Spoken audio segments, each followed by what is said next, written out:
And what is up, gang? Thank you for checking out Sledgehammer TV today. Last night's season premiere of the all-new Monday Night Raw had a new entrance stage. It had a new theme song. It had a new look, new logos, new everything, a new announced team. And none of these changes did anything at all to improve the quality of the longest reigning episodic, piss-poor, bullshit wrestling show in the history of bullshit wrestling shows, which is Monday Night Raw, and we are here to talk about it right here and right now. My name is Nick Nightmare, and you are watching the Sledgehammer Wrestling Show's Monday Night Raw review right here on Sledgehammer TV. Oh boy, let's do it.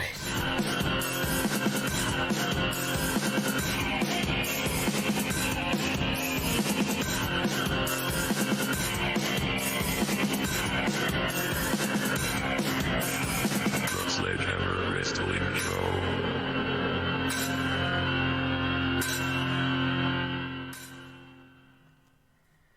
Oh my God.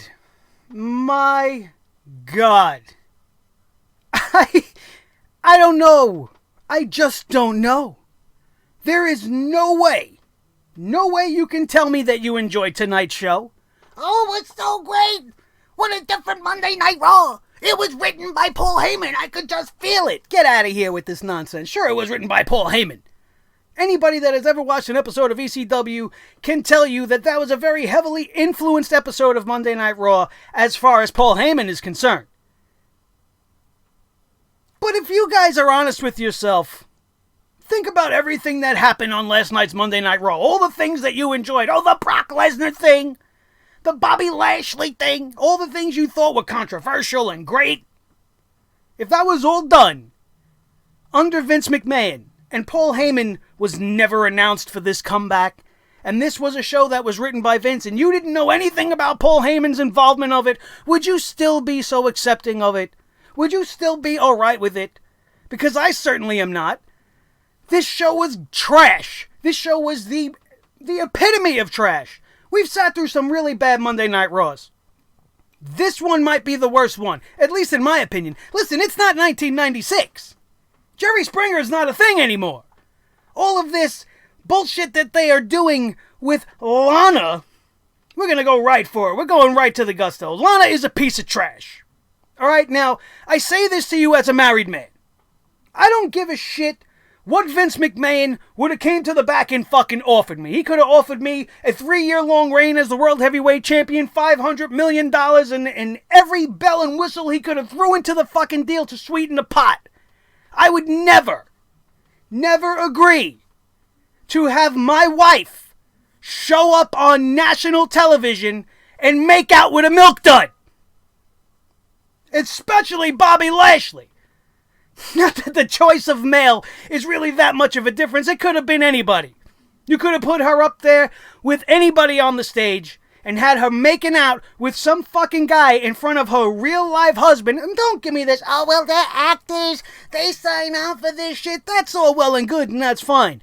But the fact that they said yes just shows you what really is important to somebody like Lana. Rusev looked like a sad puppy. And I think it's because somewhere inside he did not want to be doing this fucking angle. The man was closing his eyes. I would have closed my eyes too. But going back to my original point, I wouldn't have to close my eyes because there's nothing you could have offered me to do that. To sacrifice the integrity of my marriage, my relationship with my wife, watching her kiss another man for money, that's called prostitution. I'm not going to pimp out my wife for the good of Monday Night Raw. I don't give a shit if you're going to push me to the moon or not. We got a lot of people sitting there saying this is just further punishment for Rusev. And I'm still trying to figure out why this guy's being punished in the first place. This is such a disrespectful act by the WWE to even put a couple like this in this situation when there really is no need for it. It's not like we've been building towards this forever. Sure, Lana had that one night in Milwaukee, and now Aiden English looks like he's been telling the truth the whole time. You can go back to that if you really wanted to do something about it.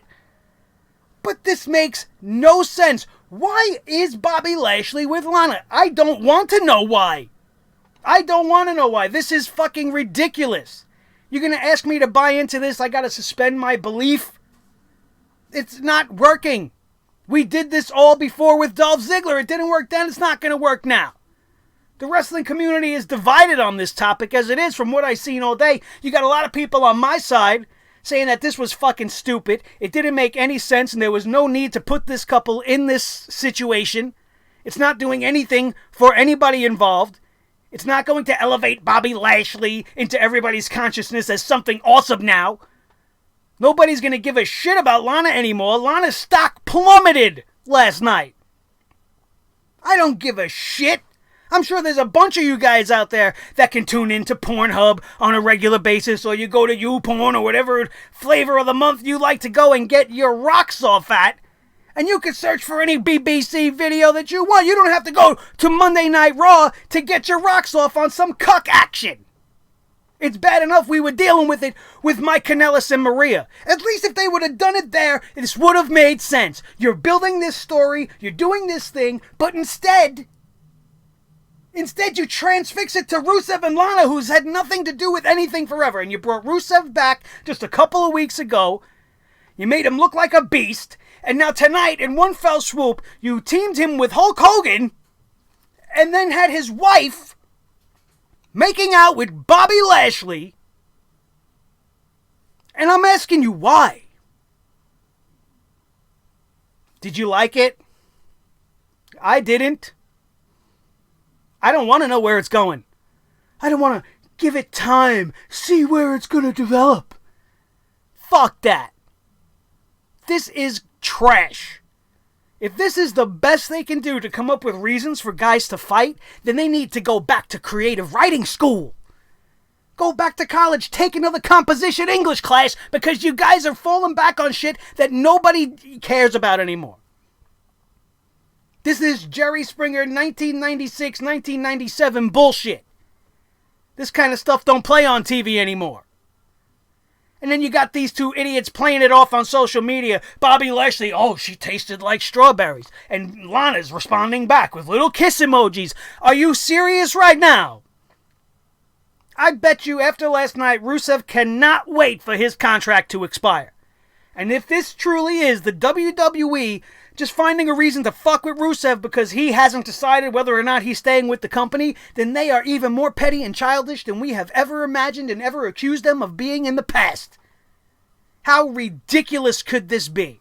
If this is a punishment because they don't want to sign on the dotted line just yet, you're going to put them out there and sacrifice your main event of Monday Night Raw? You're going to sacrifice the whole entire show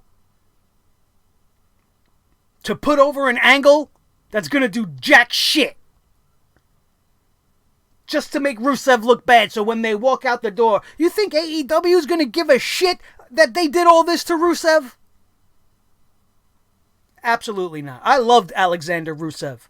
From the minute I seen him in NXT, throughout his entire career, when he did the Rusev Day thing, I thought it was great. I thought we were going next level with Rusev. But instead, this guy's down at the bottom of the barrel, being forced to watch his wife stick her tongue in a giant milk dud. Come on, man. Oh, Brock Lesnar's, the opening was so great. I loved the opening, man.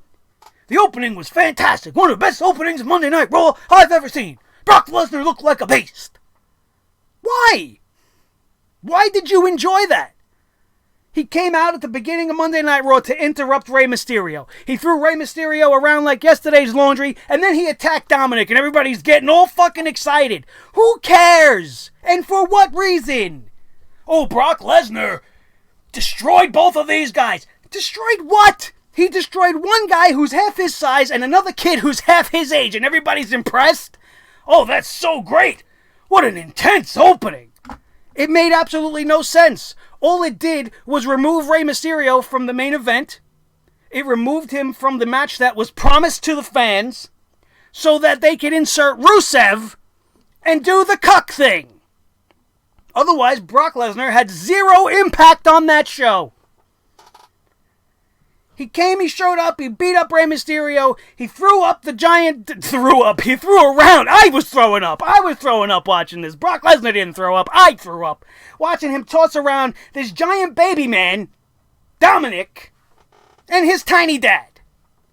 And I'm supposed to get what? I'm supposed to get all emotional. I'm supposed to feel for Rey Mysterio. I'm supposed to get all involved. Oh, poor little giant Dominic. He's thrown around by Brock Lesnar.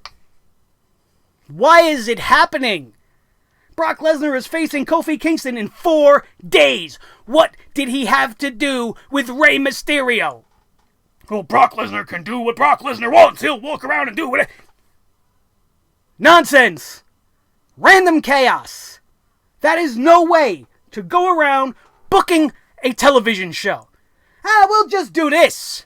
Yeah, we told the fans we'll give them Seth versus Rey, but we're going to change it up. We're going to throw Brock Lesnar out there and do this completely unnecessary thing that's going to have nothing to do with what he's doing going forward and probably going to have nothing to do with anything at all, ever. It's just going to be a moment that happened. Oh, remember when Brock threw around Rey and his son? I'm supposed to give a shit? I'm supposed to give a shit about heavy machinery? That you got them losing to Rudolph? The Glorious Losers? They're still walking around the tag team champions. You had the prime spot right here tonight. The new season of Monday Night Raw. New looks, new music, new logos, new announce team. And you don't give us new tag team champions? A deserving team, a real team, an actual team?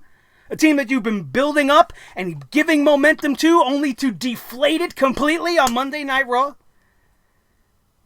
The same can be said for Cedric Alexander and AJ Styles. Great match. Fucking great match. But it was also a great match the first 2 times we've seen it. And Cedric Alexander still is losing and losing and losing. And we all know why that is. We know it's because Vince isn't a fan of Cedric Alexander. So why are we having these matches still?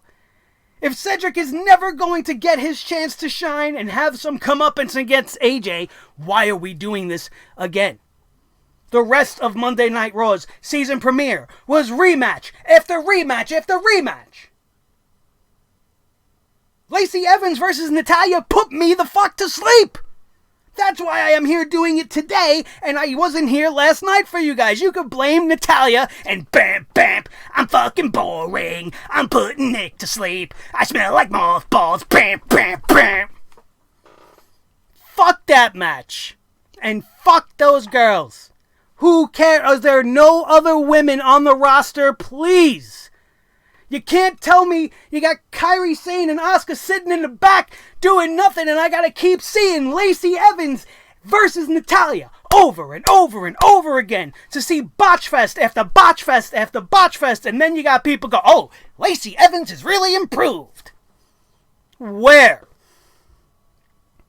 Take that shit to some other show because it don't fly here. Cesaro versus Ricochet, again. The OC versus the Viking Warrior Raiders, again. What's changed? Nothing.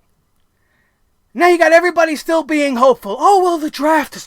Nothing's going to happen until the draft happens, because then we're going to get this and we're going to get that. We're going to get aggravated is what we're going to get. The draft itself, I guarantee you, we're going to be sitting here, you and I, and we're going to be tearing the shit out of this draft because it's going to be awful. Doesn't matter how you shake things up. If you can't come up with a decent show, it doesn't matter what your ingredients are. New logos, new music, new everything. You can change the dressing all you want. If you're serving me a shit sandwich, it's going to still taste and look and smell like shit on the inside. You could put it on a nice brioche bun with some lettuce and tomato. You could put some Thousand Island dressing. You could put some oil and vinegar. Maybe you put some onions. Maybe you make it pretty and you put red onions to give it a little bit of color. Give it a little bit of pizzazz. We're going to change it up, right? But then when you pick it up and you take a fucking bite and you try to experience it, it's going to taste like shit.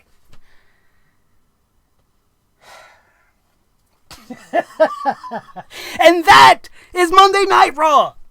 A giant shit sandwich. And they changed the bun. Still tastes like shit. Oh. I told you guys that this is fucking ridiculous. Alright, yeah, all these people that I love and respect and look up to, all on social media last night, trying to find the good. People praising the Brock segment. People praising the action. Of course all the action was good. We've seen these people fighting over and over. They should be good. They're getting lots of practice. Lots of practice right before our eyes. And then the Firefly Funhouse. Which to me, and again, I might be on an island all by myself here because everybody's jerking off all over themselves every time we talk about the Firefly Funhouse, right? But don't you feel like it's kind of the same every week at this point? He shows up in his little red shirt. He's got his puppets. You got Ramblin' Rabbit and Mercy and the fucking witch, Abby. The fucking pig. It sounds like a German idiot. Bray says some stuff. Everybody's scared of the Fiend. Like, it's just very repetitive. Very cut and paste with the Firefly Funhouse segments at this point. And the fans, I think, have more gravitated to the Fiend than to the Firefly Funhouse portion of Bray Wyatt's new gimmick. The more we see of the Fiend, the more we want to see the Fiend. And it's quite possible we need to see less of the Firefly Funhouse unless they're going to find an actual good reason to have it. Maybe Bray Wyatt starts to have guests. I don't know. Make it interesting. Because essentially we're getting the same exact 30 seconds from Bray Wyatt. He asks us all to let him in when it's over. Sometimes he blips in as the Fiend. Sometimes he doesn't. And then that's it. There's nothing to really differentiate this one from many of the other ones that we've seen, except now he's got a few little extra added photos behind him with the X's in the eyes. Let's keep things real. That's what we do on this show. We're not just going to sit there blind and just ingest everything and go, well, oh, no, that was okay. It wasn't as bad. Yeah, it was. It was just as bad as any bad Monday Night Raw we've seen all year. There was zero improvement. Oh, well, the ratings came in and it's the highest rating since those, because it's the premiere. Because it's the premiere. Everybody's tuning in to see what's happening. And they tuned in, they seen it's all the same shit, and now they're going to check out. They're all waiting for Wednesday. And I don't blame them. New announce team. Forgot to even mention that. I don't know what a Dio Madden is. I don't know what he is. I don't know who he is. He didn't bother me. He's a good-looking kid. Got a nice presence on the mic. Wish I would have heard a little bit more from him. Vic Joseph is great. Definitely could feel the nerves from everybody. They were very, very nervous. This was their first time taking the lead of Monday Night Raw, and they kind of started to mesh well together. That's Dio Madden and Vic Joseph. Jerry the King Lawler, on the other hand. Jerry the King Lawler, referencing Austin Powers. Jerry the King Lawler using 1960s era one-liners throughout the entire night. Stuck out like a sore thumb in this show, man. And there's something about it. When you hear Jerry Lawler's voice, it's almost like you're waiting to hear JR's reply, or Cole's reply, or even Vince McMahon's reply. Because those are the voices you remember working alongside Jerry the King Lawler. He is now sitting there with two fresh, young faces. And he's not really playing the heel character the way he should, because he's a legend and he's beloved now. And Jerry the King Lawler can't say half the shit he used to say just because it was pretty, biased and skirted the lines of racism and sexism at the time. Why is Jerry the King Lawler there? You know why? Because AEW has Jim Ross, that's why. That is the only reason. Otherwise, he adds nothing to the show. Nothing interesting. He was stepping all over the new guys. And I don't know if that was Vince in his ear telling him to take control because they seemed to be a little slow at the start. But man, if you could remove the King from that commentary team right now, and I don't mean any disrespect to the guy, it's just a fact. You can't tell me you enjoyed anything that you heard coming out of the King's mouth last night. He didn't make me laugh. He made me sit and go, oh, womp, womp. Come on, King. You got to be better than that, bro. You got to be better than that. Had some fucking videos starting on my friggin' tablet here. Shut your mouth. I don't want to see commercials. Bad enough we had to see commercials last night every 2 minutes. As usual, nothing has changed. They did the picture-in-picture. They got a nice new little window thing.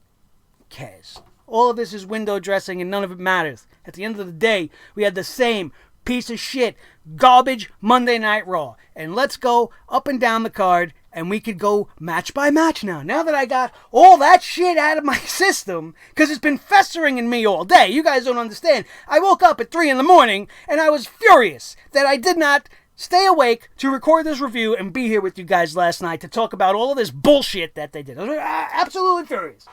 Absolutely furious. But I woke up at 3:30 in the morning, 3 in the morning, whatever it was, and then I had to sit and watch the end of this piece of shit because I knew I was going to be working all day and I didn't have time. So I tune in, and I barely made it to the end of the Lacey Evans and Natalya match for the second time. And then I watched the finale. And all day today, I'm bubbling. So that's why it's probably coming out a whole lot more intense than usual. Plus, it's not 11:30 at night. I am not completely drained from 3 hours of Raw sucking my soul. So I'm spitting fire today. And it's deserved. If you are one of these fans that enjoyed last night and you think anything was good and you see any reason to be positive about this show going forward, then this is not the show for you. The rest of you guys, thank you all for being here with me. Let's go down this shitstorm of a show from the Talking Stick Arena in Phoenix, Arizona. I know now the WWE wants us to believe that Lana's been playing with Lashley's talking stick. The fuck out of here. Absolutely awful. Just god awful. Brock Lesnar attacked Rey Mysterio and Dominic. We talked about that. Sasha Banks defeats WWE Tag Team Champion Biscuit Buns herself, Alexa Bliss. I'm surprised that Alexa Bliss got her shoulders pinned to the mat. I don't know why we're having these matchups. Sasha Banks, again, in a rematch of sorts. All we have seen is her fight either Alexa Bliss or Nikki Cross or a teaming of the two. I was happy to not see Bayley by her side on her entrance, and it was great to not have to hear Michael Cole yell, "It's boss time!"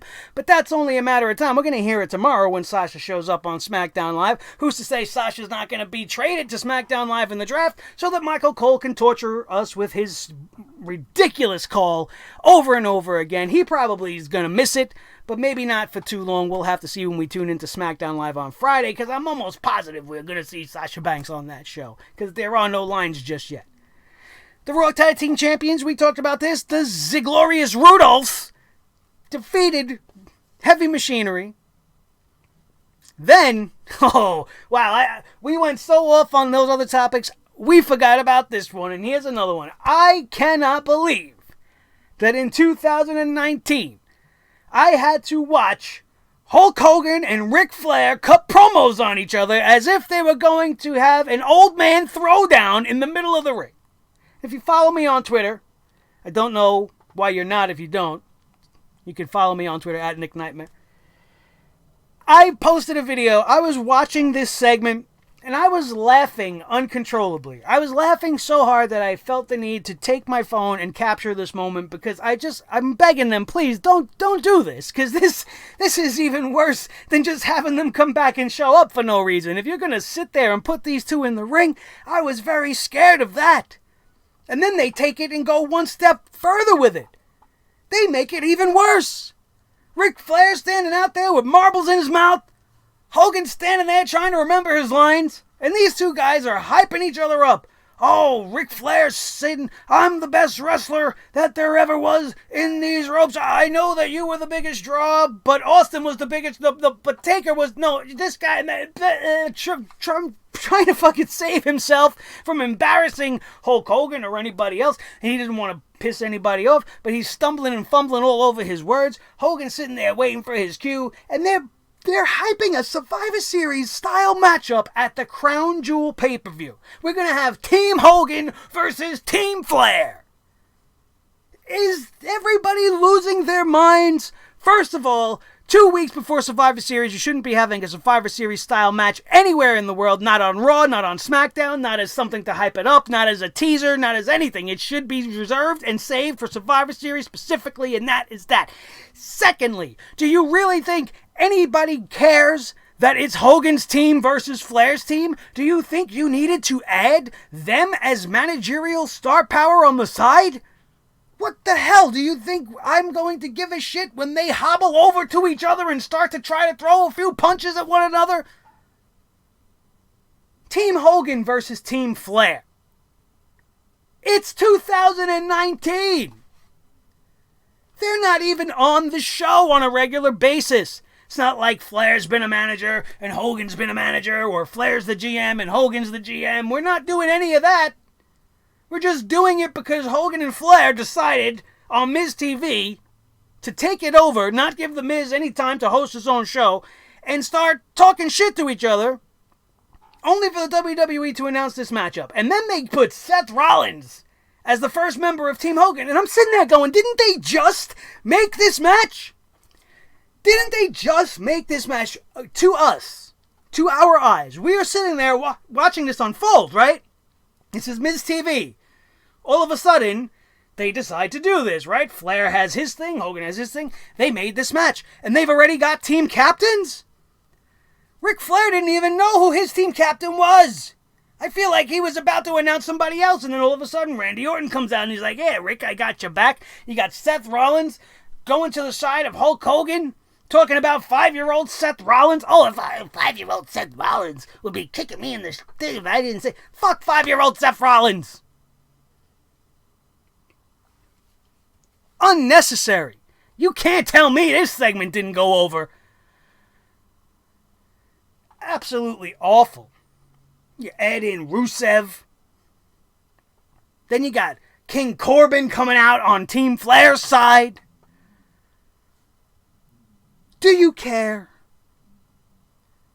Crown Jewel in and of itself is an offense of a whole nother level. How can you have a pay-per-view taking, I don't care where you are in the world, how can you schedule a pay-per-view on the date of October the 31st, Halloween, and not give us Halloween Havoc? How has that happened? First of all, Halloween's on a Thursday. Right, they're going to be in the Middle East on a Thursday. They're going to be giving us Crown Jewel, which should be Halloween Havoc. It's going to be in the middle of the afternoon here in the States, when every single one of us are going to be out trick-or-treating with our little ones. Those of us that have children, that is.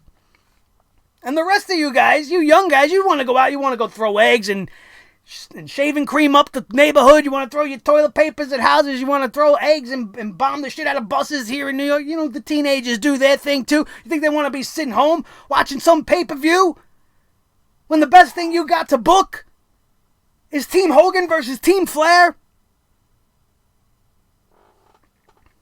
Fucking awful. Awful and unnecessary. I hated every minute of tonight's show. The Viking Raiders defeat the OC again. The Viking Raiders now, I think, are 3-0 versus the OC, whether it's a tag team or a 3-on-3 or 1-on-1, who cares? This is the same shit we've seen for the last 2 weeks. Where are they going with this? They took something that could have been great and turned it into repetitive nonsense. The Viking Raiders should be fighting other teams, and you have the OC coming in, pissed off that they keep losing, attacking the Warrior Raiders every single time they have the advantage, jumping them in the back. The Viking Warriors respond. They attack the OC, maybe at a bar somewhere. Week after week, building and building and building to the match. But we don't do that anymore. Now we just throw match after match after match out there and then hit the repeat button when we get to next week. Ricochet defeated Cesaro. Once again, Ricochet, every time he gets in the ring with Cesaro, he beats Cesaro, lowering the stock of Cesaro, lowering it even more than those Cavaricci wrestling pants he was wearing. What was that about, you guys? Some of you guys hit me up on Twitter. You're like, oh, well, those are the new tap-out khaki workout pants. What? Who wants to fucking work out in khakis? I don't care what they feel like. I don't care that they're tap-out. They made this guy look like an idiot. He looked like he was wearing his little brother's pants. Or he shrunk his trunks before he went out there. Terrible. And then he's got on like fucking tennis shoes or black Reeboks. I don't know, man. Cesaro, your outfit game was garbage tonight, bro. This episode is fucking hot fire. I'm just firing on all cylinders right now. But Cesaro needs to be respected more than that, man. He needs to be put back where he was going. He was getting wins. He was looking great. This company needs real heels. Real villains, and Cesaro fits the bill. But instead, he's just going to lose to the resident superhero every time. Every time. Ricochet deciding to stand up for the honor of Rey Mysterio. Everybody was doing it for Rey tonight. The United States Champion, AJ Styles, defeats Cedric Alexander. We already talked about that. Same story, as we could say with anything else we just complained about. Lacey Evans defeats Natalya. I'm falling asleep. Falling asleep. That is what happens when you watch these kind of matches go on. Was it worth going back and rewatching again? Absolutely not. Unless I want to take a nap. And then in the final segment of the evening, Rusev was going to challenge Seth Rollins for the Universal Championship. At one point during the evening, Randy Orton challenged Seth Rollins to a captain versus captain match, and I thought that was going to happen, but that didn't happen. Chaos all night long. They booked this match. It didn't go very far. Bobby Lashley returns. He brings out Lana. They lock lips. Rusev standing there like a schmuck. And then the Fiend attacks Seth Rollins. And we go off the air for the 4th week in a row with the Fiend attacking Seth Rollins as we head to Hell in a Cell this Sunday.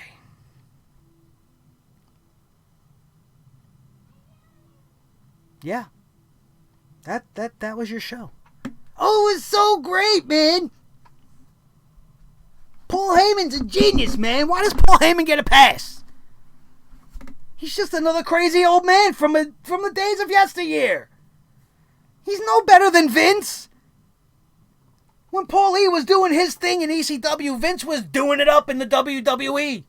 He wasn't crazy yet. They weren't old and out of touch yet. But even Paul Heyman, his obvious influence on this show couldn't save this show. Why? Because what they know how to do and what worked for them worked 30 years ago. It's not going to work now. You've seen that last night. I don't want to fucking hear, oh, with Lashley and Lana is the most watched clip of... Because people can't believe it, most likely. Or those are the fucking pervs that don't want to pay for a Pornhub subscription or whatever. They don't want to go over to their local video stores and rent. I'm not even gonna go back over that. If you're the type of person that likes to watch other men's wives bang other people, regardless of their race, gender, color, don't make a difference. Something a little wrong with you. But, I'm not going to judge. I'm just saying. I mean, everybody's got their thing. Everybody likes to watch their things. But I don't want to watch any of the things that I like to watch when I'm watching wrestling. Fucking off. Let's get the hell on out of here before I have an aneurysm. Thank you guys for showing up for this late review. Better late than never, I always say. I apologize, but like I said, blame Lacey Evans and Natalya for the delay. I promise to try not to let that happen ever again. It's the first time we've ever did anything like that in maybe ever. I think maybe only one other time before I missed a Raw review on Monday night. But here we are, and we're kicking ass right here and right now. Thank you, Sledgeheads, for being with me, being patient, and coming out for this premiere. We got new logos, too, right? We got the new Sledgehammer TV logo. We got the new layout. We're trying to keep it up with the WWE, and we're doing it better, just like we always do. And if you don't want to miss anything on this channel, if you enjoyed what we had to say, you enjoyed my little ranting and raving, we are only just beginning, as this is going to be the craziest wrestling year that there has maybe ever been in history. Between AEW, NXT, and then Raw and SmackDown, plus any pay-per-views, it's going to be madness. And if you need somebody to navigate your way through the madness with truth and justice and the hammer of reality, which swings very freely here on this channel, you found your new home, and it is right here at the Sledgehammer Wrestling Show. Don't forget to hit that subscribe button, hit that notification bell to make sure that you don't miss a thing coming up on this channel, because it's going to get hot and heavy, and I don't want you guys to miss a darn thing. Not hot and heavy like Lana and the Milk Dud over there. Well, hot and heavy is in Furiosity and Real Deal Reviews, this is the only place you could come and actually get those. Thank you guys once again for showing up. Hit that like button, like I said. Share this video with each and every one of your wrestling buddies all over the wrestling world, especially if they were a little bit overexcited about last night's ridiculous Brazzers edition of Monday Night Raw and need to be taken down a peg. You know exactly where to send them. Don't forget to check out everything else that we've got on the channel, all of our previous reviews. We got Hammering Hollywood, and we are probably going to bring some Sledgehammer shorts to this channel. Let me know if you'd be interested. Some of you guys know what I'm talking about. I've been doing little sketches.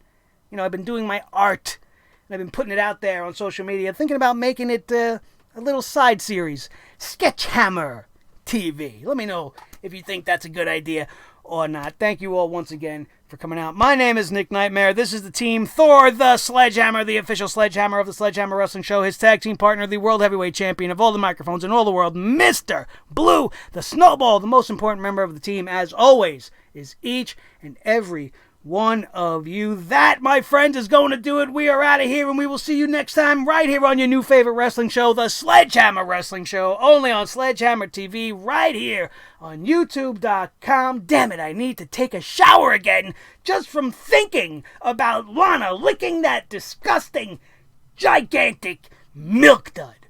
Ugh, gross.